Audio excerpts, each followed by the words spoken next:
Good morning. I would like to extend a warm welcome to all members of the Cabinet, other members of the Council and officers in attendance at today's Cabinet meeting of the 7th of July. Welcome to members of the public and press who may be watching the meeting live on YouTube. I am Councillor Edward Heron, Leader of the Council and Chairman of the Cabinet. Please note that this meeting is being broadcast live on the Council's website and on YouTube. It will remain available for a minimum of 12 months. I would remind those in attendance to use your microphone when speaking and remember to switch it off when you have finished speaking. Please switch any mobile devices to silent setting for the duration of the meeting. For the benefit of those watching the meeting online, I will now call the name of each Cabinet member and ask them to introduce themselves. As I previously mentioned, I am Councillor Edward Heron, Leader of the Council and Chairman of the Cabinet. Councillor Jill Cleary. Thank you, Mr. Chairman. Good morning, everyone. I'm Councillor Jill Cleary. I'm Deputy Leader. Councillor Diane Andrews. Good morning, Chairman.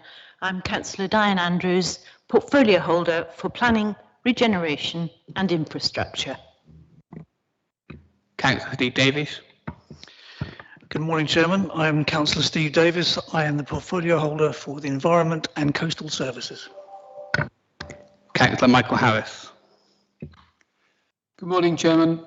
Councillor Michael Harris, portfolio holder for local businesses, high streets and tourism. Councillor Jeremy Heron. Good morning, Chairman. Councillor Jeremy Heron, portfolio holder for finance. And Councillor David Russell. Good morning, Chairman. I'm Councillor David Russell, a portfolio holder for People and Places. Thank you. And moving into the agenda of the meeting, apologies. I have apologies from Councillor Mark Steele.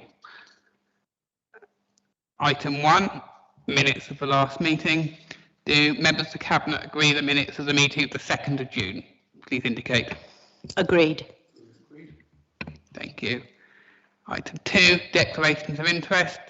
Are there any declarations of interest on items on the agenda this morning? Nobody indicating. Moving on to item 3, public participation. Nobody has requested the public to participate this morning. So straight on to item 4, Westover urgent Works Milford-on-Sea update report. Councillor Steve Davis, can you introduce it?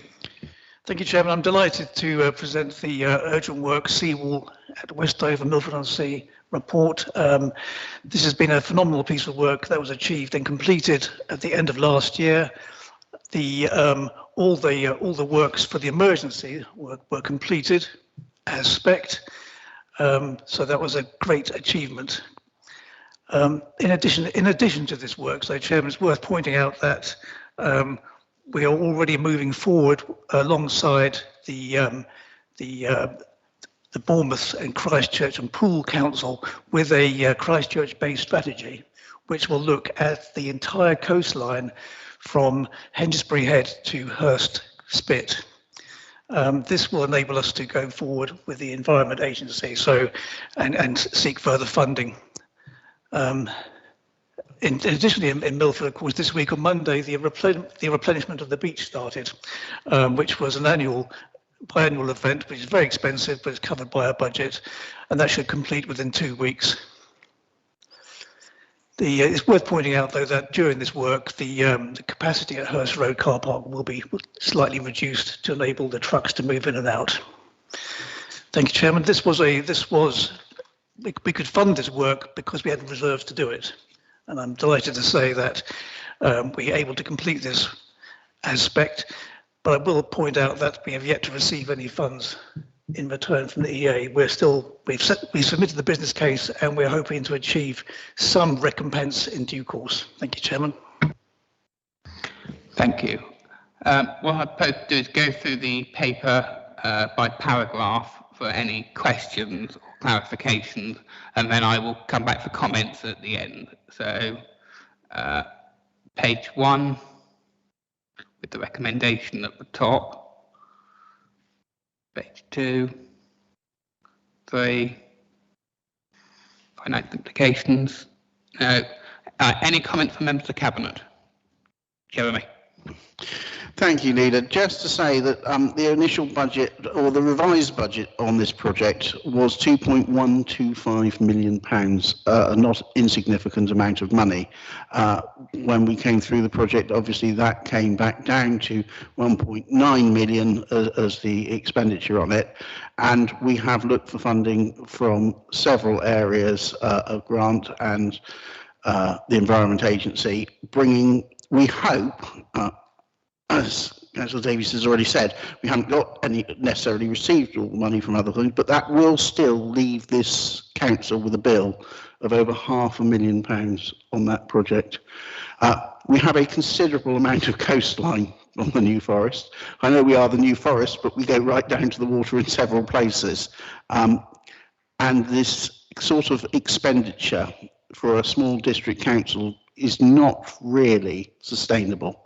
We cannot necessarily fund all that is necessary ongoing, and we must look to other ways in which to protect our coastline and look to national government to help support this, because as it was said, our reserves were prudent and we could step in immediately, which obviously was of great benefit to the local residents who had huge concerns. And I do understand their concerns. You know, if you're seeing great big areas being eroded and that's getting closer to your house, you are having, but financially, this council cannot afford to take on the burden of protecting our entire coast, and we must get support from elsewhere if we're going to continue with this. Thank you. Thank you. Any other members of the Cabinet? Any other members of the Council who want to comment? No, then I will take the Cabinet to the recommendation at 1.1. Is that agreed? Agreed. Excellent.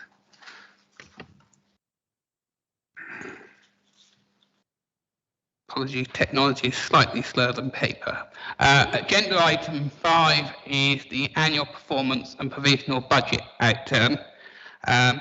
Before I go to Jeremy for comments on the provisional budget outturn, I just want to comment on the performance report. And I don't really want to go over what I've already said in that report, but I do want to just take this opportunity to again say thank you to our officers and staff for all that they have done. I think this is an exceptional outturn in exceptional circumstances, and when you look at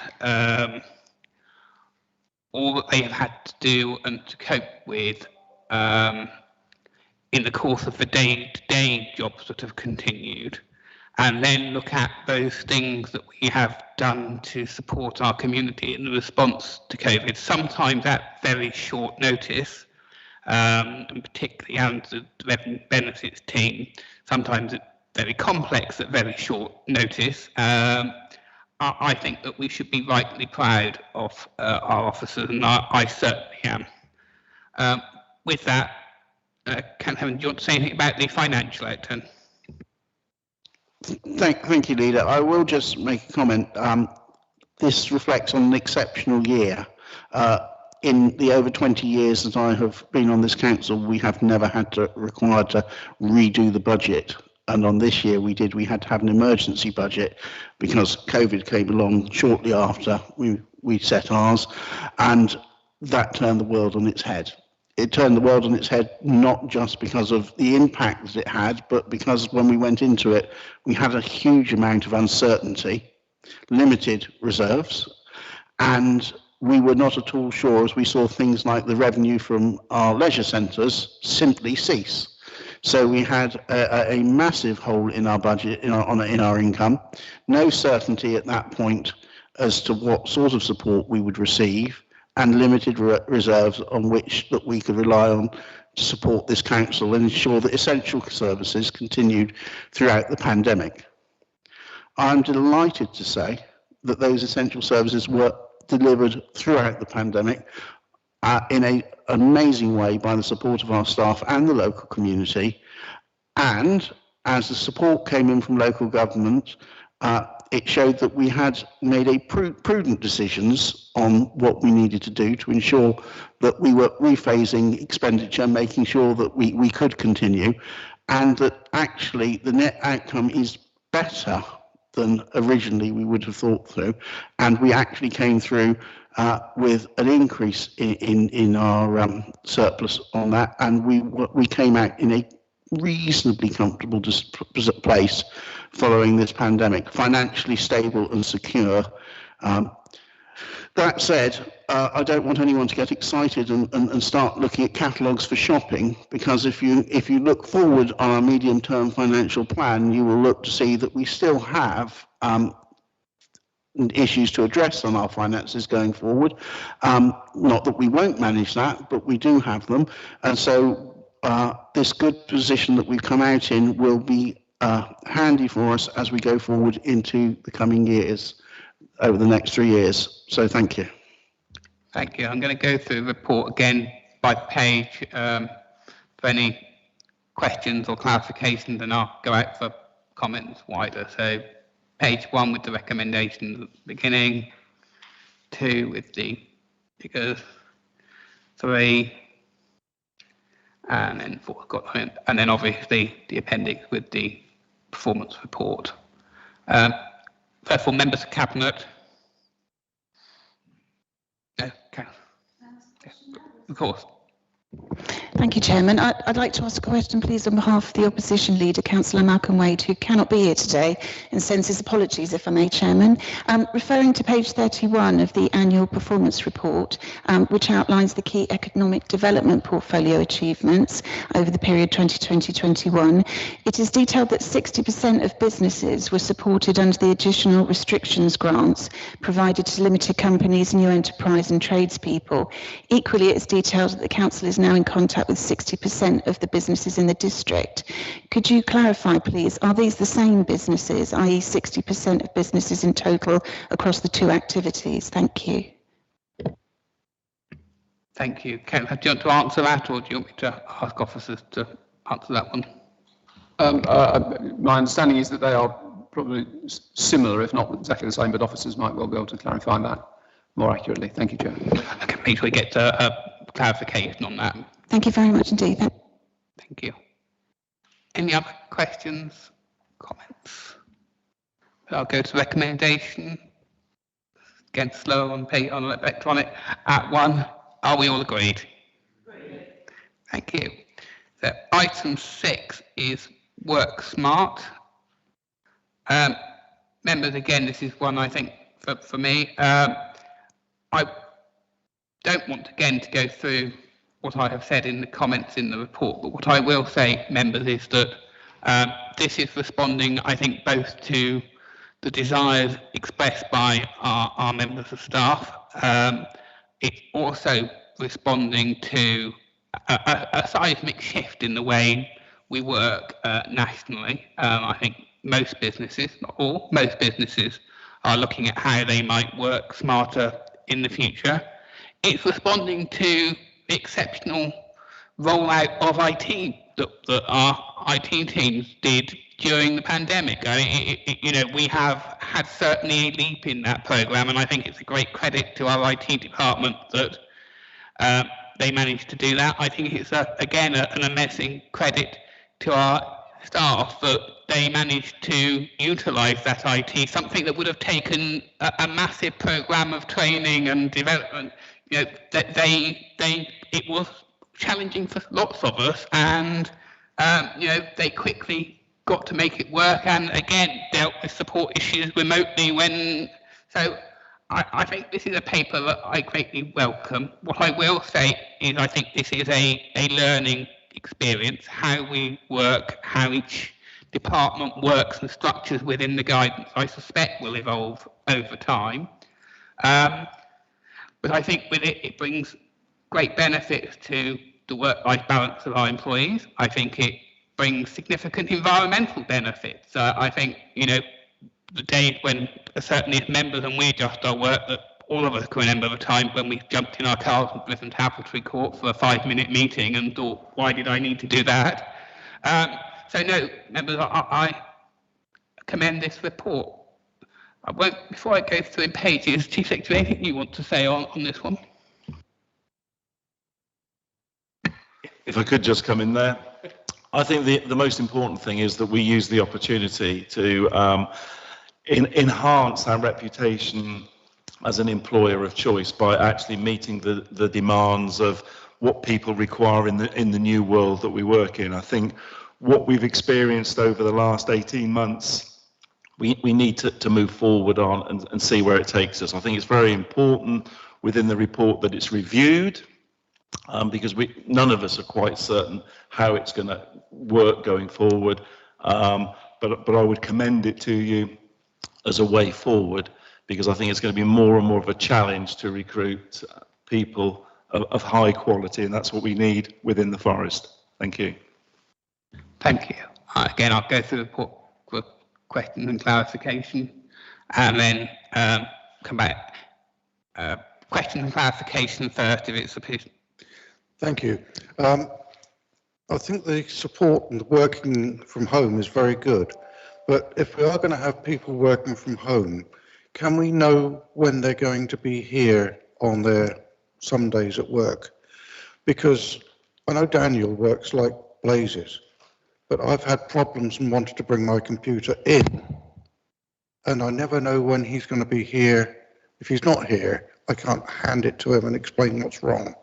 So I think if people are going to have, can I say from that, most of the time, we need to know when they're going to be here. Yeah, can I say from that, I'm sure that we will have to look at how we do that. I would say to members that those members who have a NFD supplied laptop, you are able to look at calendars there, and again, I'm sure we will work forward in making sure that people put in their non-work days or their work from home days. I think part of this, but I would again encourage members that to phone and make an appointment rather than assume officers will be here, because again, even if it's a work from here day, they could well be in meetings or the like. So I think we're all going to have to adapt how we work. Right, page 1, 2, 3 with the very interesting poll. 4, 5, 6, and 7. Got just a bit. Any other members of the cabinet comments? And other members of the council? Yeah. I just wanted to say, I think I can speak on behalf of the group, so that we were very pleased to see that this was brought forward so quickly. You know, obviously there's strength of feeling amongst the staff, so it's great that after the very unprecedented times that the whole council has been through and dealt with, that they could quickly incorporate some of the, working practices that could be evolving now as a result to good effect to the council and the residents. So thank you. Thank you for that comment. And if there's none other, I'll take you to the recommendation. Cabinet, is that all agreed? And members, that brings us to the end of our meeting. Thank you very much.